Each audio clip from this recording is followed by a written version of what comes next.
Hi there, welcome to the marketplace. Congratulations on your decision to sell or move.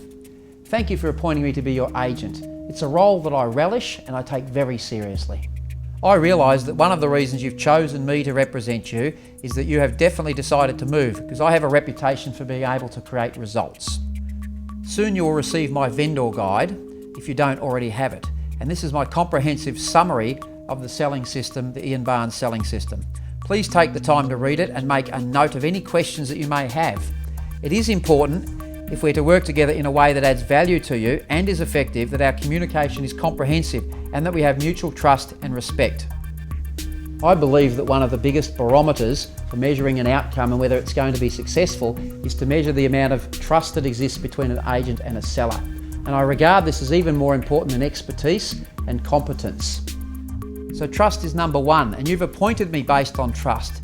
If at any time you feel I've betrayed that trust or I've lost your confidence, you have the option to sack me. I will stand by my guarantee to provide that level of certainty to all of my sellers. One of the biggest critical factors in a successful working relationship is we understand the roles. Now, I think I know the roles very well. I understand you're the boss. That means you own the property, you live there. You as the owner get to make all the final decisions about what is and what isn't going to happen. I understand, I respect that, I know my place. And we'll certainly default to you on all major decisions. The second part of the role is that I'm the expert here. You've appointed me because I have expertise in an area which I've perfected over many years, and that's something that is going to help you move on. Now, experts are expected to get on with the day-to-day dealings, and I'll be doing that. Experts are expected to make recommendations, to give you move forward plans, to tell you the truth. I'll make you aware of all of the risks before we take any course of action, and I'll certainly never try to swap roles with you, and I'm going to ask you to trust me to be the expert and get on with the business of being your real estate agent. It's a fantastic working relationship. It's worked for many, many years with hundreds of sellers, and I'm looking forward to working with you on this basis. Let me introduce my team. I have a team to support me. Every great practitioner has a team. And I'm supported by my wife Agnes Barnes, who is an expert buyer representative and administrator, as well as a property manager. I also have administration support staff. This means that I have more time to focus on the critical tasks that I specialise in and that add maximum value to you. One of the very first things we're going to need to do is schedule a Pathway to Success seller meeting. Now, you may or may not already have that date, but if you don't have that, we absolutely can't move forward until we have that face-to-face meeting. And there's a whole list of things that I'm going to show you now that we need to go through. This is one of the most important steps of the whole listing process. So new government legislation requires that I conduct a full 100-point ID check. So at that meeting, I'll need to cite your driver's licence and passport, please. We'll also go through seller's disclosures. We cannot list the property for sale until that's completed and signed. We'll need to do inclusions lists, which will form an annexure to part of the contract. We'll need to set a launch date. That's the first date that we're going to show your property to any buyers. We'll need to discuss your home in detail with all the relevant technical requirements, house plans and so forth. We'll also need to check that all approvals are in place, and I'll need to check that you have RCD and smoke alarms, and we'll need to dig out those certificates. The homework needed between now and that meeting is to please have all of those things ready if you can. If you can dig out the house plans and the owner profile that I sent you, that would be fantastic, and it will save us a lot of time.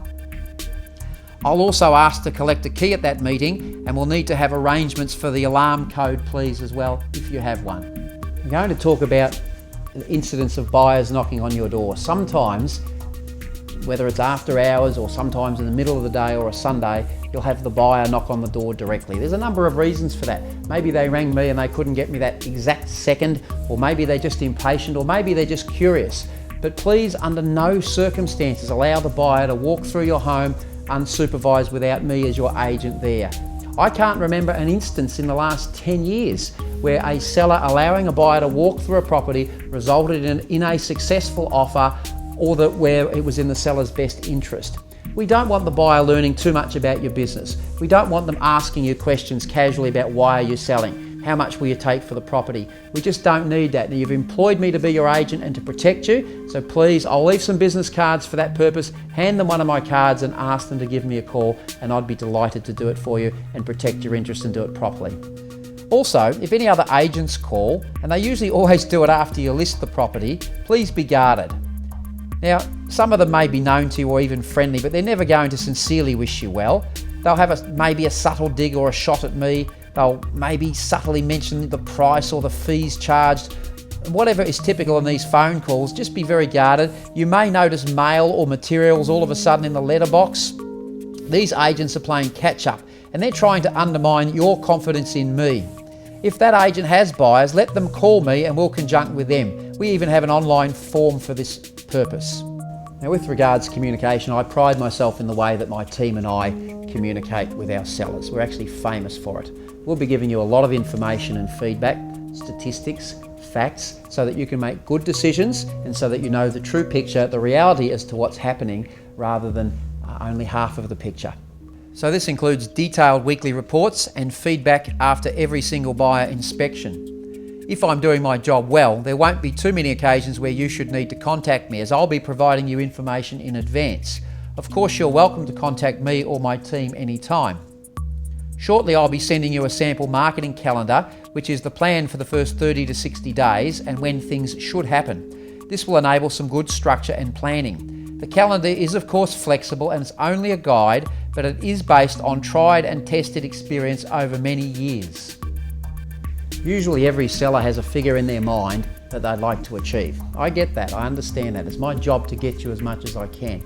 I try not to get fixated on a number though, because for me it's all about a process. My job isn't to bring you a specific number, it's to bring you the highest price that the market is going to pay, whatever that figure is. You don't have to accept that figure, that's up to you. Ultimately it's the market that's going to set the price, ultimately the buyers determine the value. And so trust me with the process, let's go through it and I'll bring you the highest prices in today's market. And please remember that your property is not operating in isolation but in competition with every other property in your market segment, not only in this suburb but in the neighbouring ones as well.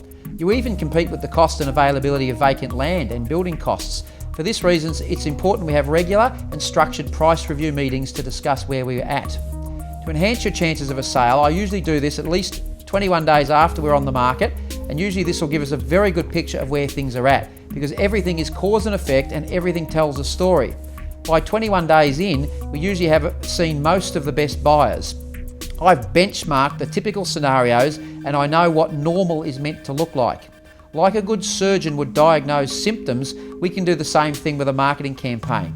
Anyway, please be prepared for us to meet and discuss price at least every 3 weeks. It is healthy and it's in your best interest to do so. So thank you for the opportunity to be your agent. I'm very excited about that. I'm looking forward to working with you. I'm ready to go to work, and let's hopefully create a happy ever after for you from here on in.